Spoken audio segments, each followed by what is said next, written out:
Did you see the stylish kids in the riot? Shoveled up like monks, set the night on fire, wombos bleed, truncheons and shields. You know I cherish you, my love. Welcome to the Young IPA podcast. I'm James, this is Pete. G'day everyone. It is September 22, this is episode 29 of the podcast, and we have a huge show for you guys coming up. Very big. Yes, we're going to be speaking to Liberal Democratic Senator David Leyonhjelm just about a few of the issues that are facing the Senate right now, where he sees liberalism and libertarianism in Australia going, and what hope he has for the future, and also just what it was like sort of being thrust onto the political scene out of nowhere in the election. And his new book, James. And his new book, Freedom Salesman. I realised after we had the interview that not once did we actually mention the title of the book, so that title again is Freedom's Salesman. So whenever you hear us refer to the book in the interview, just mentally replace it with the phrase Freedom Salesman. He didn't mention it either. Yeah, so it's all our fault. So how good a salesman is he?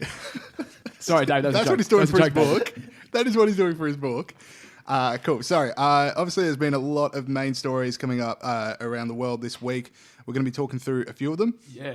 I've got bad news for our Victorian listeners. The Attorney General in Victoria doesn't really believe in free speech. So here's the story. So this week it's revealed that Victorian political donations are going to be capped at $4,000 over 4 years and will be disclosed immediately online. So you can't really donate that much. And then when you do donate, it's immediately available who donated to who. What am I going to do with all my spare cash? Yeah, exactly. Pete's going to have to really... Well, you could always go back to the Cayman Islands, which is what you were doing before. So we made a media release talking about the free speech implications of that. Obviously, political donations are a huge part of freedom of speech. So Simon Breeny's media release, I'll quote from it here. Voluntary campaign contributions are an important way of expressing support for a political cause. The strength of any democracy is a direct function of the freedom with which citizens have the ability to express themselves. Fair enough. There's a lot of points there you can take. Martin Pakula, the Attorney General of Victoria, called it, "Here's some codswallop for you." That's what he tweeted when he tweeted our media release. That's a bit unfair. Well, it's a hell of a word. Didn't Simon use codswallop the other day? No, he used he used something else, but Horse. No. Yeah. Anyway, some sort of like a term that belongs in like the 1920s stockbroker world. Well, he's just getting his own back, isn't he? Yeah, but codswallop, underrated word. Sorry. As Simon tweeted back, Attorney General of Victoria labels the human rights of freedom of speech codswallop. So pretty dire times for Victoria. Yeah. So Pete, let us talk Bureau of Meteorology. Yeah. Well, I feel really sorry for the ex-director of the Bureau of Meteorology in charge of the Bureau for 5 years. Well, that's codswallop. Yeah, Sorry. Ended last year in... good one, mate. Thank you. Ended last year in 2016. He did an interview in The Guardian this week where he said that during his time in charge of the bomb, he felt under siege from the Australian newspaper and a little organisation you might have heard of called the Institute of Public Affairs. No, not familiar. Well, let me read out a couple of quotes here. So as our listeners would know, we've talked a lot about Dr. Jennifer Marahassi's... Work. Yeah, yes. I think that's a word you were going for. Scrutiny of the Bureau over the last few weeks. And he said of that, every minute a bomb executive spends on this nonsense is a minute lost to managing risk and protecting the community. It's a real problem. He said that we were amateurs. Ooh. So this is Rob Vertesi. I hope I'm pronouncing his surname right. Rob, I'm sorry. I'm sorry that you received hundreds of millions of dollars of taxpayer funded. And how dare us peasants question the climate aristocrats who are clearly much smarter than us, so smart that they can't even get weather temperature measuring machines that measure weather correctly. And I'm sorry for questioning you. Yeah, and I'm sorry that the research you produce is being used to restructure our economy and it's making electricity more expensive. And people are potentially dying. David Leyonhjelm says that people are potentially dying because of these electricity policies. I'm sorry, mate. I hope we didn't make you work too hard. I hope you have a good retirement. And look, it won't happen again. So when you say you're sorry, that's codswallop, isn't it? This is rubbish. Oh, how dare... I'm a massive government organisation. I'm receiving all this money and, how dare the taxpayers... How dare those unwashed masses come up here with their pitchforks and torches and tell me how to do my job? Give you a spell, Rob. Okay, cool. So we also got a lot of updates on incarceration. So obviously we've been teasing it a fair bit. The IPA's research fellow Andrew Bushnell, his new report on criminal justice in Australia, and especially with regards to high incarceration rates amongst the Aboriginal community and what we can do to sort of stop that. So we're going to be interviewing him in depth next week about it. Difficult combo of words, that. Well, not really. I really should have done a bit better. But so we're going to be talking to him next week, really diving into the report. But what you can do in the meantime, Andrew had an article that ran in the Sydney Morning Herald and The Age this morning, and you can also read it on our website. Headline, Equal Justice at Risk if Judges Consider Aboriginality in Sentencing. So I'm just going to quote one of the paragraphs here for you guys. So reformers should focus on ideas that have the potential for broad-based support and that reinforce traditional criminal justice principles like equality under the law, fair punishment and personal responsibility. Moves to further separate the administration of justice for Indigenous and non-Indigenous Australians are unnecessary and contrary to the universality on which the authority of the criminal law depends. So yeah, like I said, if you want to read it, it's on The Age, the Sydney Morning Herald website, and also our own website. So Pete, next up is, drumroll, same-sex marriage. Yeah, the same-sex marriage jamboree rolls on. We saw a young 18-year-old girl in Canberra this week, or might have been last week. No, I think it was this week. Yeah. Who got sacked from her job, which was a children's parties business. I don't know exactly what they did, but something to do with children's parties. Got sacked from her job because she put on her personal Facebook the... and that's a key, personal Facebook profile. Yeah, exactly. Yeah. Personal Facebook profile, the... it's all right to say no. It's okay to vote no. It's okay to vote no. Yeah, yeah. So it's like a banner that you can put on the end of your profile picture. Obviously, there's a lot of the saying, vote yes or stuff like that. And then there's it's okay to vote no. Right. So her boss gave her sacked her because of that, because she said that voting no is homophobic. So it's not okay to vote no. Ironically, it's okay to vote no. It's homophobic and constitutes hate speech, and that given it was a children's business, she shouldn't be exposed to children based on the fact that she thinks it's okay to vote no. Yeah, well, because when I read the story first, I thought, she was using the Facebook profile of the company to say it's okay to vote no, and I'm like, okay, well then we're starting to get it, but it's like a personal Facebook profile. Yep, that's insanity to me. Yeah, we heard so much about how this was going to be a hateful debate, blah, blah, blah. And it looks like those who had the worries about it being hateful are actually the side that is perhaps being more hateful. And another evidence of that, Tony Abbott got headbutted by a same-sex marriage proponent last night, I think. That's right, yeah. Alleged same-sex marriage proponent got the Liverpool kiss down in Hobart. So that one's sort of... Liverpool kiss? Yeah. Pete likes sport, if it wasn't already clear to people. Yeah, so that one's still developing, so I don't exactly know the full story on that. Yeah. But check it out. But like you said, yeah, it's just who really is dragging down this debate into physical threats and people losing their jobs? One thing I've really noticed recently is how openly people are bragging about committing mail fraud. Is that right, James? Yeah. So I've got one personal friend of mine on Facebook who, to be honest, I don't think actually did this, but I have seen it shared around a lot. People going my house received 4 postal votes and from the previous tenants, so they're all voting yes. That's mail fraud. There was another viral one which turned out to be fake, but it was a post office worker was using a torch to find out which postal surveys voted no and was setting them on fire.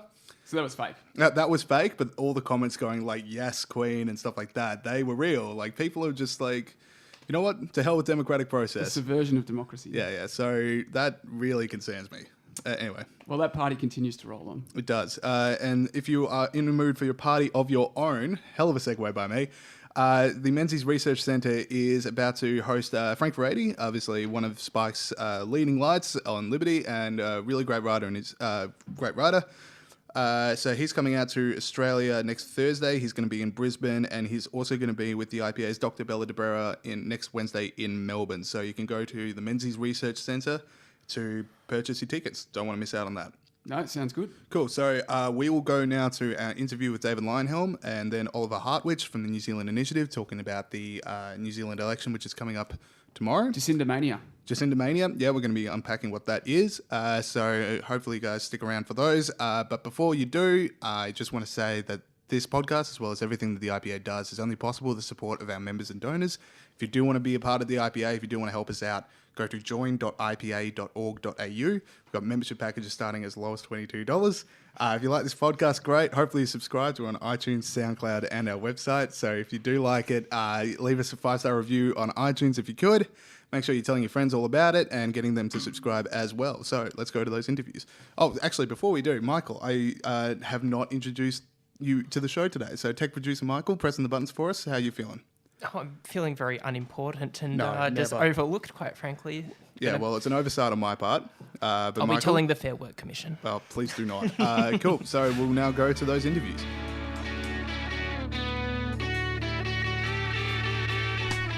Okay, we are now joined by Senator David Leyonhjelm from the Liberal Democratic Party. David, welcome to the show. Thank you very much. Okay, so obviously you've just released this new book. Would you like to talk to us about it, what's in the book and where people can buy it? Give it a plug. Yeah, free reign. Technically, the book is being launched next month in October. It's quite a big book. It's 360-something pages. And it's a collection of the op-eds and speeches that I like, that I've delivered since I became a senator. As you may be aware, I write an article for the Financial Review every second week. In fact, I alternate with John Roscombe with that spot in the back of the Financial Review. I've also written many op-eds for other newspapers and publications of various kinds, and of course given lots of speeches on bills and issues that have come up in Parliament, and other issues that I think need to be aired in Parliament.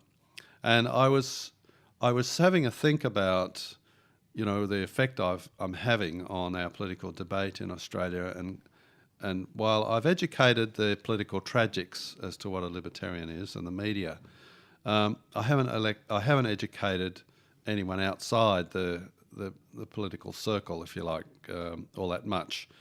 Before I got elected, the media used to tell me that I was confused because I didn't know whether I was right-wing or left-wing. It's your fault. That's my fault. Yeah, That's correct. So now I don't have that problem anymore. In fact, the media have become quite adept at picking my attitudes. So they'll ring me up for a comment and they'll say, I'm pretty sure I know what your view is, could you just confirm that, and now would you like to give a comment? So I get a lot of calls like that. But outside of the political world, I think we're still at the stage of really not knowing what libertarian values are about. Now, I actually don't think there are enough people in Australia who are libertarian-minded, who join the dots between freedom for one issue and freedom on another issue to get me or the rest of my party elected. So we have to do other ways or look for other ways of winning enough votes. But that doesn't mean we shouldn't increase the number who know what they mean. So the book is part of that education process. The book is designed to be easy to read, so it's all divided up into relatively short pieces. With the exception of one or two articles, they're never more than about 750 words. There's a table of contents up the front, so if you're interested in one subject, you can just go to that and read it. And the intention is that it reaches a wider audience than what I've been able to reach with just my articles in newspapers and my speeches. The proceeds from the sale of the book, or the profits we make, will be going to the Liberal Democratic Party as well, so it's a fundraiser. Where can you buy it? You can buy it from my office on the Liberal Democratic website, ldp.org.au. There is a place where you can buy things, and the book is there. Now, it's not being sent out yet until it's been launched officially next month, but from then on you'll be able to buy a copy, and if you're really good, or you make a handsome donation to the party, you'll even get a signed copy of it. Well, there we go. That's Terrific. We were going to ask you about a few issues of the day, but we might jump into them a bit later. You made a few points just then about libertarianism in Australia and classical liberalism in Australia. What do you see that? And you said if you had a few difficulties getting people to draw the dots between various issues. What are the issues? What are the obstacles to more libertarianism in Australia? And what are your hopes for it? Yeah. Well, what we're aiming for is for the Liberal Democrats to win more seats in Parliament, and we can do in those parliaments where we do win the seats, we can use the balance of power, because that often is the way it works out, to leverage that influence and get the government to implement better policies.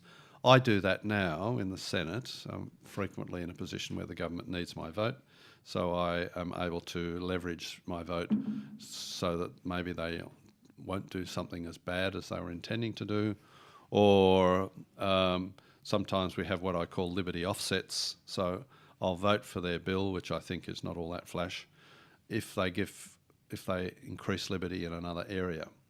And they're quite enthusiastic about that concept, and they find it easy to negotiate with me on those grounds. If we can win more seats in state parliaments, in particular the upper houses of state parliaments, we can do that on a much wider basis. We already have won a seat in Western Australia in the Legislative Council there. We have our sights now on the Legislative Council in South Australia, Victoria and New South Wales. There is no Legislative Council in Queensland, so it's a unicameral house, and winning a seat there is a bit tougher for a small party. We will be registered and running candidates there if everything goes to plan in the next state election, but we think it might take a little bit longer before we win any seats. Yeah, but the other states, we think they're absolutely winnable. Yeah, do you ever see the Liberal Democrats having a lower house federal seat in the next few elections? No, it's really quite hard for small parties to break into that. It's a compulsory preferential system in the lower house, and so you've really got to come second to win a seat in the lower house. So, the Liberals might come first, we might come second, Labor might come third, and then Labor preferences come to us rather than the Liberals, and that puts us in front, or vice versa. Labor might come first, we come second, Liberals third, Liberals give their preferences to us before Labor, and then we can win.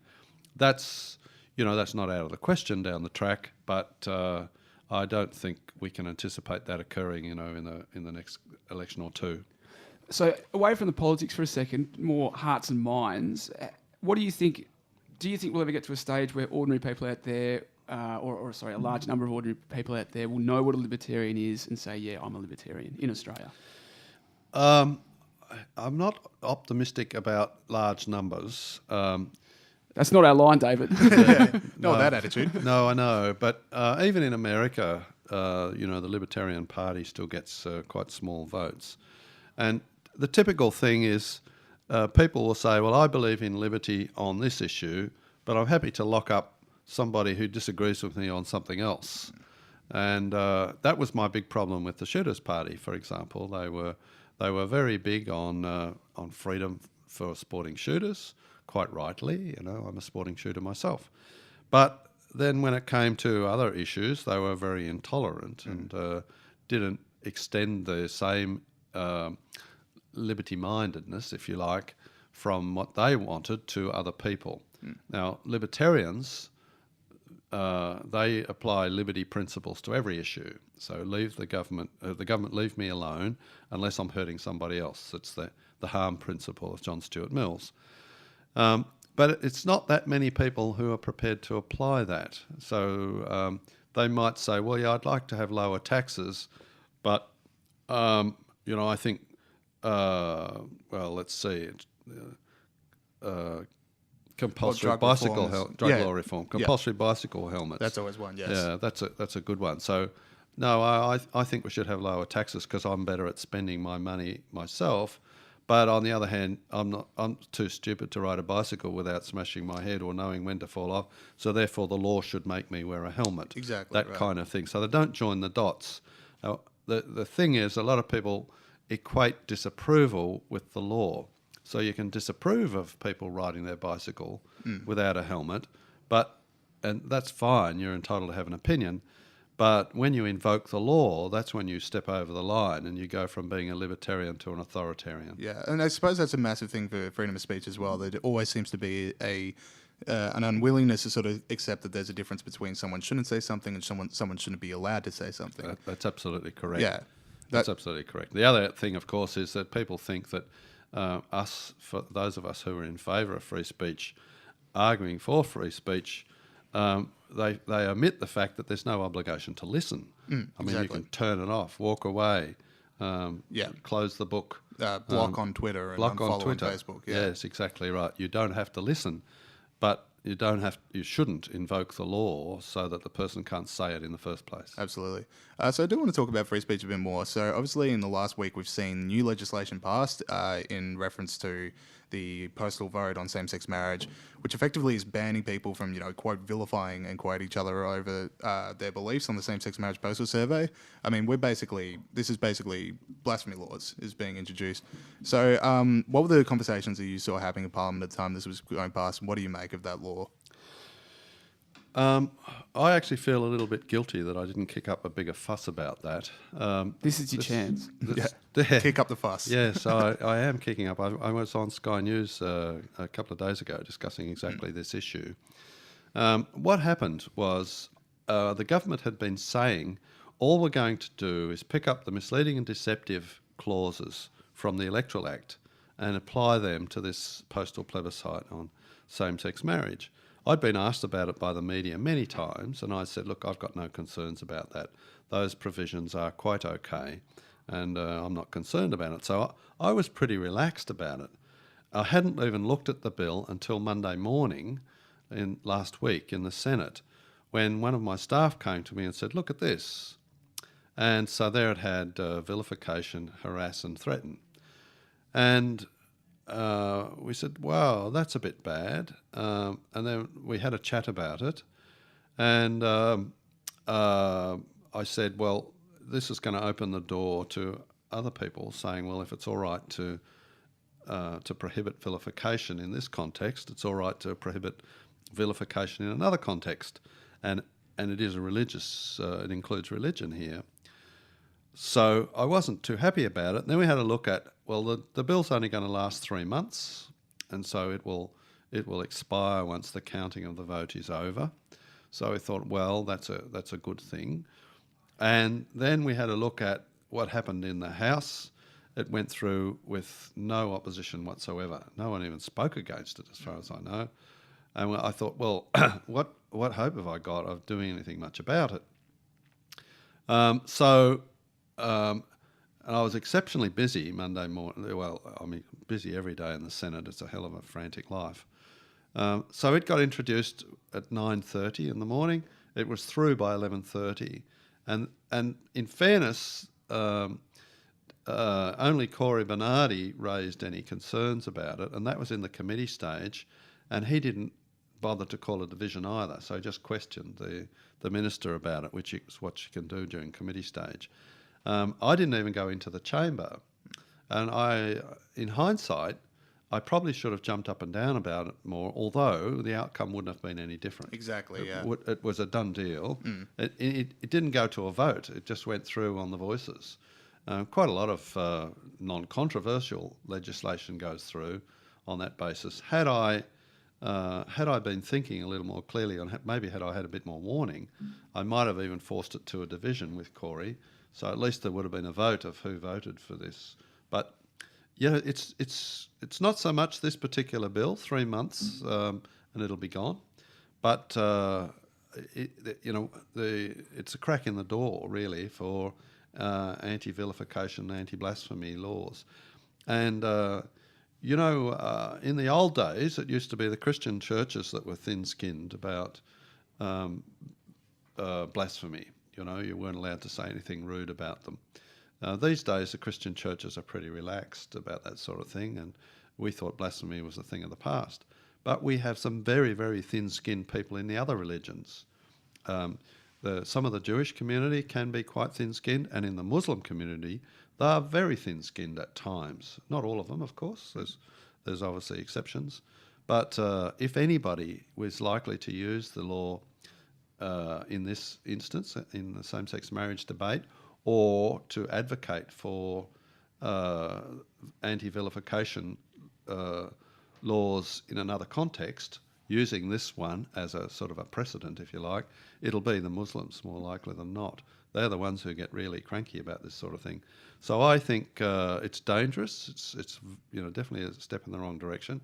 And I also think it's bad faith on the part of the government, having said, no, we're just going to do the misleading and deceptive provisions. It won't be any big deal. Especially after saying that they were committed to repealing 18C, to immediately turn around. Indeed. So moving on to another policy area, because I loved your quotes on this issue, and all of our listeners wouldn't have heard them, but we're talking about electricity affordability. I'll just read this out very quickly. Crippling power bills were the greatest moral challenge of our time, he said, which was you. Thousands of households will go without cooling this summer and more deaths will be the result. I challenge those who feel morally superior when they cheer for policies that make electricity more expensive to acknowledge these deaths. I challenge them to acknowledge their role in these deaths. Pretty strong words there, David. Why don't you tell us a bit more about electricity affordability? Okay. The big underlying cause of our expensive electricity and running out of it as well, the shortage, and they're related, obviously. High prices occur in the context of a shortage, is the renewable energy target. Now, the way that works, just for those who aren't aware of it, is that the baseload generators, gas and coal, have to buy certificates from the renewable energy generators. So the electricity retailers have to buy these certificates, so they're added to the cost of electricity. It's subsidising the renewables, and it's making the baseload generators, coal and gas, less competitive compared to the renewables. Now, it's forcing up the cost of electricity. The baseload generators are gradually closing down. We're losing jobs as the cost of energy goes up to manufacturing and so forth. Driving jobs offshore. We are becoming uncompetitive increasingly for a variety of reasons, but including energy costs in manufacturing. And of course, nobody cares about the poor people. The poor on pensions and welfare of various kinds, they haven't got spare cash. I mean, we can argue about how many people are on welfare, but there's no doubt that living on welfare, there's not a lot of money left over. And to go paying, such high prices for electricity just eats into their income. Now, I think it's your figures that you issued recently that show the price of electricity in real terms has increased by a factor of 6 since 1984. Yep. And that's a massive increase. That is a massive increase. And the people who can least afford it on the very low incomes, they're not heating their houses in the wintertime. They're not cooling their houses in the summertime. Now, cold in particular is very bad for your health when you're old and not in very robust health. There is bound to be deaths out of it as a result of the high electricity prices and people not keeping warm in the wintertime. They get pneumonia and all sorts of things. Yeah, cool. So you've been very generous with your time. We'll wrap the interview up soon, but I do want to talk about, well, we did talk about the future of liberalism and libertarianism in Australia and the world. I also want to talk about the past. So obviously you made quite the name for yourself when you got into the Senate, and people had never really dealt with a libertarian senator before. So what was your first sort of welcome to Canberra moment where you were just like, oh, this is how things run around here. This is how bad the system is? Well, the Senate is like Parliament House in general. The old saying is, if you want a friend in politics, get a dog. It's not a place for the faint-hearted. It's a fairly rough place. People are superficially nice, and I must admit we tend to be cordial in the Senate. There are not very many people that we don't get on with at the superficial level. You've got to get used to the fact that most of them don't agree with you at various times. And especially, there's not that many who agree with me all the time. Libertarians are a fairly rare breed, especially in Parliament. So one of the big issues that came up, I think, in the first fortnight of sitting was the repeal of the carbon tax. So we had negotiations around that. We had negotiations about extra hours for sitting. The government harassed me no end to support them on every point. They brought the repeal bill through in a bundle of 8 bills, and one of those bills was the repeal of tax deductions associated with it. So effectively a tax increase. I had to, in my first 2 weeks, figure out how to split that one bill out from the other 7 so that I could vote against that, so the tax deduction stayed in place, so taxes didn't go up. Honestly, it was such a steep learning curve. I mean, I knew a bit about Parliament because I'd been working closely with the Shooters Party in the New South Wales State Parliament, so I knew a bit about procedure. But still, it was a hell of a learning curve. And, it's exhausting. It's absolutely exhausting. We work 12, 14, 15-hour days in the Senate, and you really do know you've been working by the end of a week. And it was such a shock to the system. I've had my own business now for over 25 years, and I thought I knew what hard work was, but I learnt that it's even harder in the Senate. Yeah, Ben and I still don't know what hard work is. I think we've got time for one more. We spoke earlier about libertarianism in Australia. We're going through a period in the world now where there's scepticism of a lot of liberalism generally. How do you feel about the future of liberalism and libertarianism globally? Yes, I agree. There's scepticism about it. There is a feeling that markets don't work, so there's something needs to be done about it. It's quite possible we will go through a cycle of greater government intervention for a while. I am convinced, though, that it is a cycle, so it'll come back again in due course. So we shouldn't all slash our wrists, but it is likely that we will have a reduction in prosperity.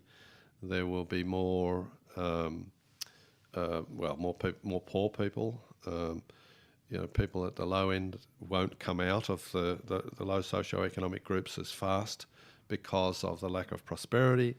Why? Because governments have intervened in markets, and we always know when that happens, prosperity is reduced.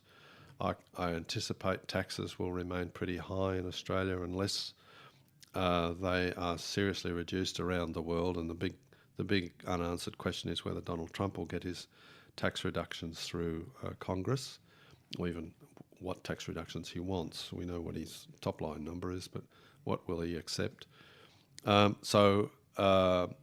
There is this. We have this constant refrain at the moment that multinationals in Australia don't pay tax, so they seem to be fair game. The overall trend, in my view, is anti-prosperity, anti-jobs, anti-growth. And it may well be that there will have to be some sort of a recession, crisis, unemployment increase, something like that, before there will be a realisation, oops, maybe we're heading in the wrong direction.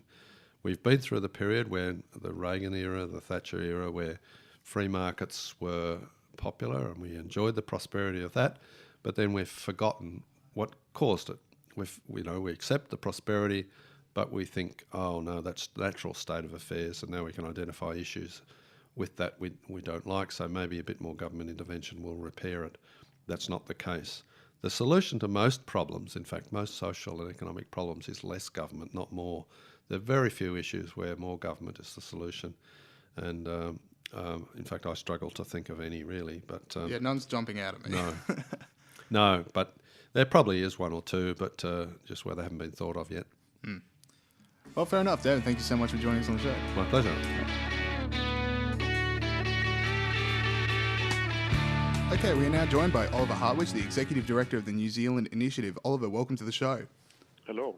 All right, so very fascinating time in New Zealand politics. Obviously, the election is this weekend. Now, only a few months ago, it looked like the National Party was just going to storm home, but the new leader of the Labor Party, Jacinta Ardern, has stormed them back, and it's now completely impossible to tell who's going to win. So do you want to tell us who's going to win on Saturday and what you're sort of seeing in the election?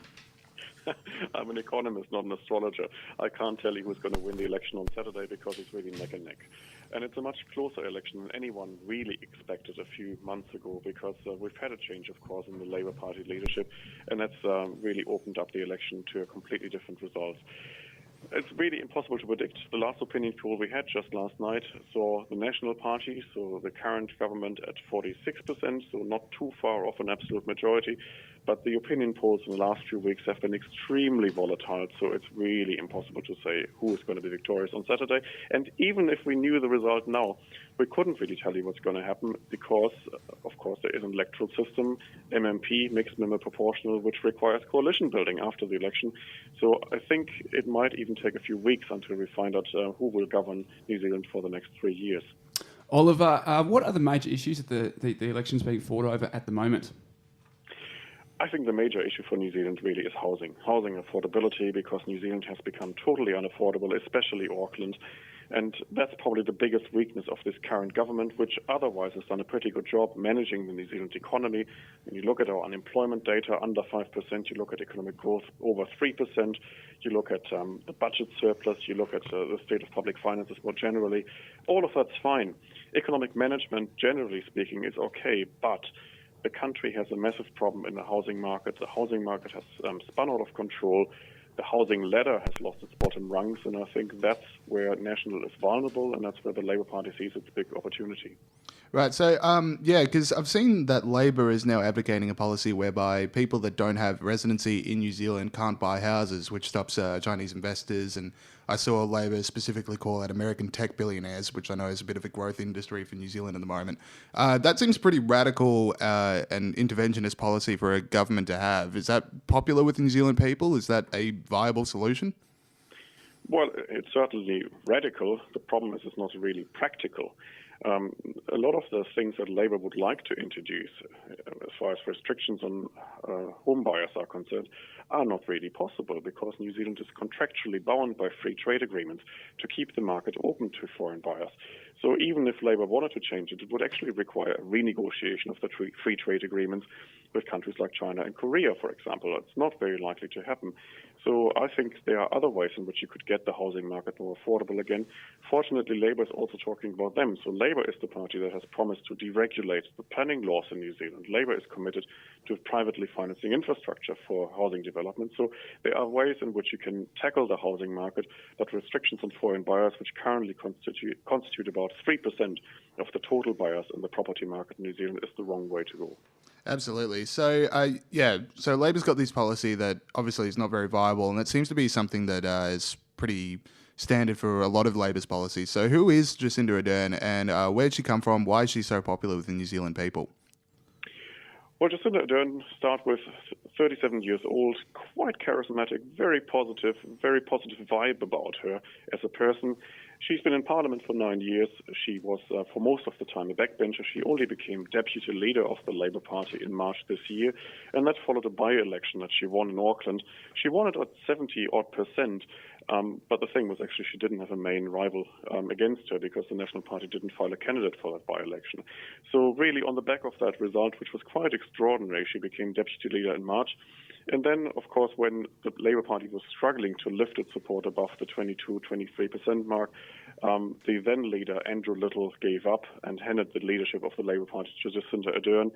And she capitalized on her popularity. I mean, she has more than 70,000 followers on Twitter. She is a regular guest on breakfast TV and very popular. And that momentum for change, a fresh face, and of course dissatisfaction with things like the housing market helped her to propel her campaign. And she tried to do what Kevin Rudd did in Australia in a way. She presented herself not as a radical deviation from current policy settings. So, for example, she still maintains that New Zealand should run budget surpluses. She presents herself pretty much as a fiscal conservative in the same way that Kevin Rudd did. So she's still promising change. She promises to be a fresher face, a new approach, while also promising to maintain what is currently good about the policy settings that New Zealand has. So she's trying a very interesting balancing act. We've seen it with Kevin Rudd, we've seen it with Emmanuel Macron, we've seen it with Justin Trudeau, we've even seen it with Tony Blair, of course, in Britain '97. It's the kind of balancing act that left-leaning parties often do when they try to promise fiscal stability, fiscal conservatism, combined with something new, something slightly fresher, something more appealing to the youth.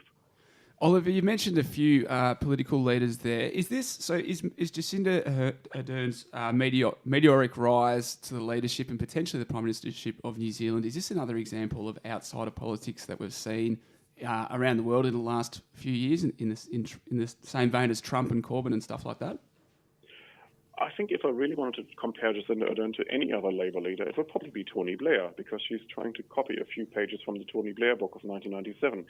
It's presenting Labour as some kind of new Labour, not radically different from the existing government, accepting some of the policy premises that National has established, but presenting itself just as a fresher approach and a very fresh marketing campaign. Her slogan is a very vacuous slogan in a way, but it fits.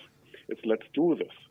And it's an appeal to a younger generation of voters and an appeal to people who, after 9 years of a national-led government, just want to see something slightly different. Yeah, absolutely. So it's very interesting that she's taking a play out of the Tony Blair playbook. Maybe one day she'll invade Iraq. But anyway, so I want to talk about like what the long-term effects of a Labor win will be. There's obviously a lot of policies here that are going to affect the New Zealand marketplace. And obviously, the National Party's had such a long history of good economic management. What are going to be like? What will New Zealand look like in about 5 or 6 years if Ardern wins this weekend? Well, first of all, I wouldn't be so sure after the last opinion polls that she will win. But okay, let's just assume for a moment that she would. I think New Zealand probably wouldn't look that different after 3 years, because she has now had to backpedal a little bit on one of her promises to have a major tax reform. That was unpopular. Last week she had to back down and say, well, actually, I'm only going to introduce a tax working group to come up with recommendations, and we will take these recommendations to the 2020 election to get a public mandate. So we might just see 3 years of figuring out what this Labour government really wants to do, and then take it to an election. And I can imagine that if you're taking proposals like the introduction of a capital gains tax to the New Zealand electorate in 2020, they would probably not vote for it. So I think in the short term, we probably wouldn't see too much radical change and deviation from existing policy settings. But there are other areas, of course, in which we would probably see a bit of a change, not least in the labour market. So the New Zealand Labour Party under Jacinda Ardern wants to take New Zealand back to a 1970s-style labour market regulation, where you have a stronger voice for unions, where you would actually allow unions to enter any workplace in the country they want to, if they want to attract new members. And we would have national wage bargaining, and so a lot of stuff that have parallels in 1970s-style labour market relations and industrial relations. That's probably unhelpful for the New Zealand economy. We'll probably also see a slightly different mandate for the Reserve Bank. So Labour wants to deviate from the long-established practice of inflation targeting. They would rather like the Reserve Bank to also focus on employment, for example, potentially even the exchange rate. So I think there are a few deviations that are definitely going in the wrong direction. But broadly speaking, especially on tax and broader fiscal strategy, New Zealand in 2020 probably wouldn't look that different under Labour. Oliver, I just want to, we've got time for just two more questions.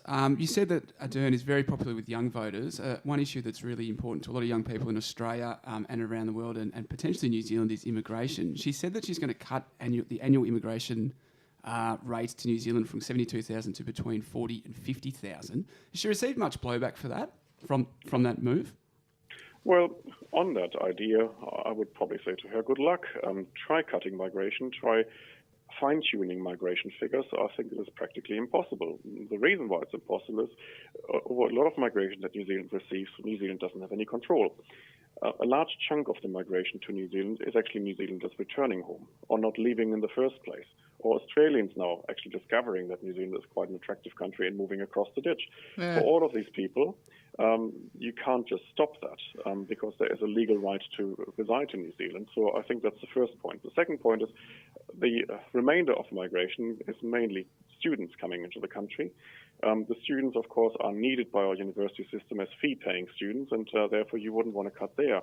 And then on top of that, of course, we have skilled migration, and we have massive skills shortages in the New Zealand economy. Our unemployment rate, as I mentioned before, under 5%.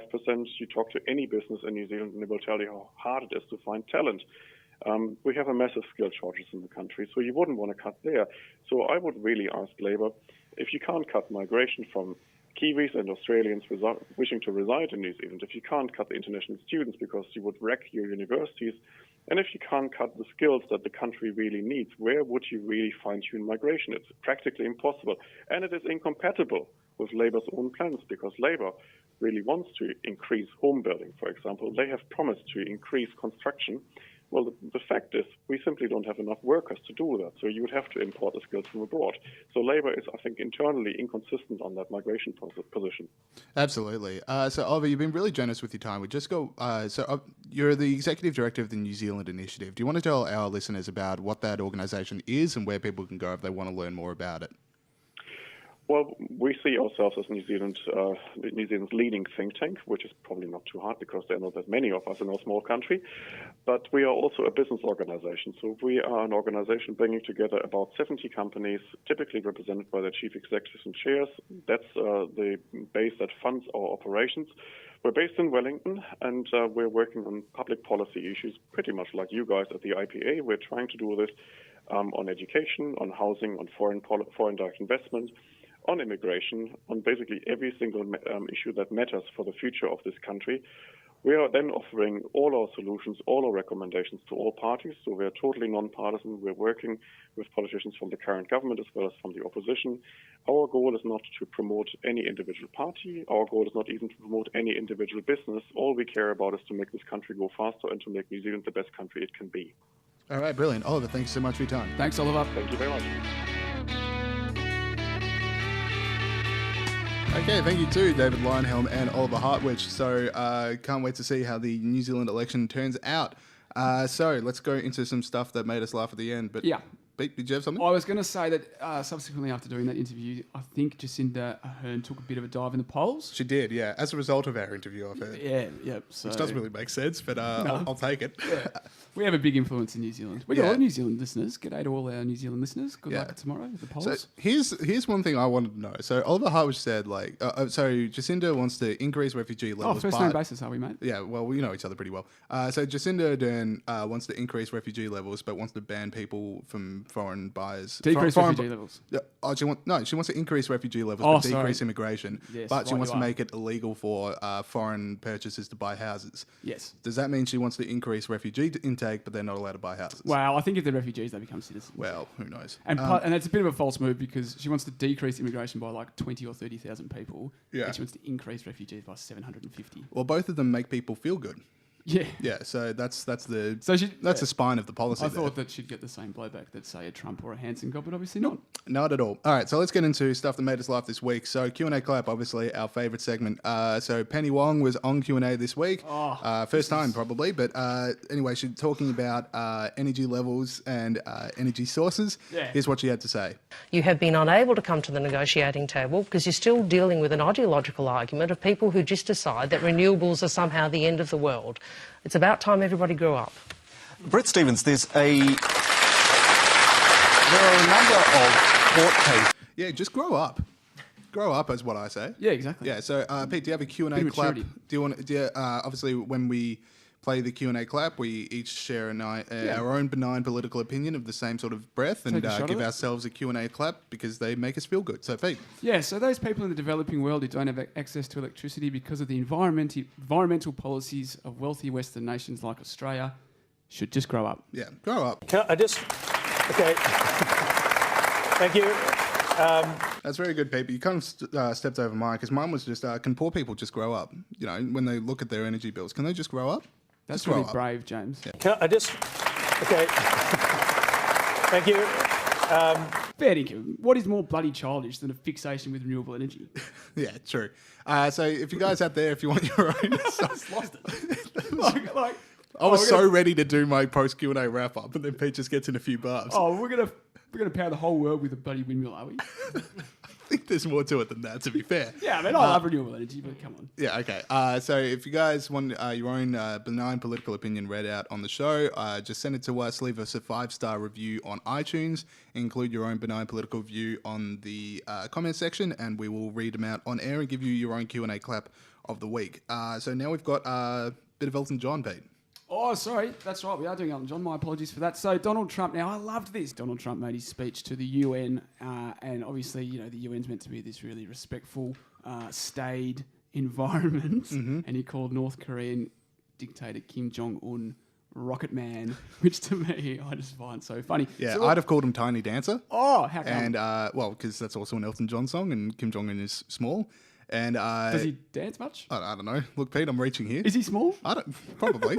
I don't know. He was small in Team America. I think it's good that he went with Rocket Man. Yeah, and I'd also look out for a big showdown tomorrow night because Saturday night's all right for fighting. Oh. Thank you. What do you mean? Well, that's another Elton John song. I thought you said you're a big Elton John fan. That's why you wanted to do this. Yeah, segment. I get that it's a song, but what does it mean? Because Saturday night they'll fight Trump and Kim. Look, Are those the ones everyone in the is car. this the different direction you took this in? Everyone in the car right now is laughing except you. This is terrible. You're a bad co-host. Bolt goes to me, I'm going to take this in a different direction. It's going to be great. Yeah. That was it. That's fine. No, that was I good. hate you so much. I've got a couple. Oh, I can't wait to hear. Let me get a popcorn. Get ready to laugh, Michael. Michael, I want to see a giggle happening already, just so it can cascade into a full-blown laugh. Ladies and gentlemen, always laughing what we at you thought, guys. what the original plan with this was to think of third world dictators and other world leaders, because sometimes it's hard to think of dictators, and just think of what Elton John's song would be about them. So I've got Agostinho Neto, the Angolan leader in the 1970s who killed tens of thousands of political opponents to gain control of the country's diamonds. Agostinho in the sky with diamonds. Michael laughed. I'm laughing at you, not with you. Angela Merkel, I hope we don't have to use candles because our wind power is crap. Candle in the wind, yep. Yeah, very good. Yep. Another Kim Jong-un one, and this great. one's from Morgan Begg. blame Goodbye, him. goodbye, Yellow Cake Road. Apparently, yellow cake is what you need to make bombs. That's actually good. So, there you go. Got some yellow cake. What else have I got here? Oh, Paul Biya, the world's longest-serving political leader in Cameroon, has been in power since 1975. I'm still standing. And the final one. Good Lord. Vladimir This is an Putin, ordeal. as we know, likes to fly his jets over Ukraine. Vladdy and the Jets. Yep, all right. Thank you very much. All right, let's keep it going. All right, the other thing that Trump got himself into hot water, well, from one person gave him hot water for this. So this one's a bizarre story. It's a bit of time to set up. Hopefully not as time as Scott Pete to set up all of his jokes. They were great. People out there have bloody lost it. And they're trying to think of a few themselves. They're getting involved. So Frank Giacchio, an 11-year-old kid from Falls Church in Virginia, wrote a note to President Trump saying he admired Trump's business sense and he had a business of his own. So this 11-year-old kid mows lawns for $8 a pop. Cute. He's very cute and good on him. You know, obviously we've been covering all these lemonade stands that get shut down, but it's good to know kids are out there doing their thing. I know, it's getting sick of lemonade. Yeah, so now we're talking about lawnmowers. But it would be... Frank writes to Trump, another person I'm on first name terms with apparently. So Frank writes to Trump and says it would be his honor to, quote, honor to mow the lighthouse lawn as a volunteer. So really cool story. Trump, says, obviously we'll do this. He's walking around with the kid as he mows the lawn. Steve Greenhouse at the New York Times tweeted, not sending a great signal on child labour, minimum wage and occupational safety by doing that. You've lost it, Steve. That is ridiculous. Actually, you know what? I think there is a point. Did Trump see if there was someone in Washington, D.C. who would have mowed the lawns for as well? Doesn't send a great signal on local employment. Oh, bang. Did Trump fly the kid over from Virginia to the White House? That sends a really bad message on global warming, just all these, petrol using up. Also, was it sunny out? Did Trump make the kid wear sunscreen? Oh, that's a good sending one. a very bad message on childcare. In fact, Steve not raising that sends a bad message, bad for him as well. Yeah. Does Steve not care about any of these things? So I've got a couple as well, James. Yep. Trump... Oh, hang on. Sorry. Does he have a couple of these? Also, on this day, Trump ate a cheeseburger, sending a bad message about cruelty to animals. Yep. In addition, taking his morning walk or jog. Yep. I don't know. Walk. Walk. Trump enjoyed the music of Kanye West, his presidential opponent for 2020, Yep. thereby sending a bad message on cultural appropriation. Yep. And the third one that Trump did... Especially if it was Gold Digger. Did you guys see that story? No. The sorority in the US was singing Gold Digger, and obviously he drops the N-bomb halfway through the chorus, and they were all filmed singing it out. Don't want to be doing that. No, not these days with social media and the like. My final one that Trump does, Trump has tiny hands. Yep. That's creepy, and you shouldn't do that. Pete, you have tiny hands. I know. Yeah. That's Don't be throwing barbs at Trump. part of the joke. Oh, right. Well, people don't know that. I didn't think you'd say I it. know that. I thought you personally would find it funny. I do find it and funny, Michael but I'm would find just it like... funny, and then we wouldn't actually talk about it. We have listeners here. Yeah, I know, but I thought that people wouldn't. All right. Okay, cool. And so that is it for the show this week. Thank you guys so much for listening. Pete, how did we feel? Oh, it was fantastic. It was a great show. Michael, what did you learn on the show this week? I want to know that.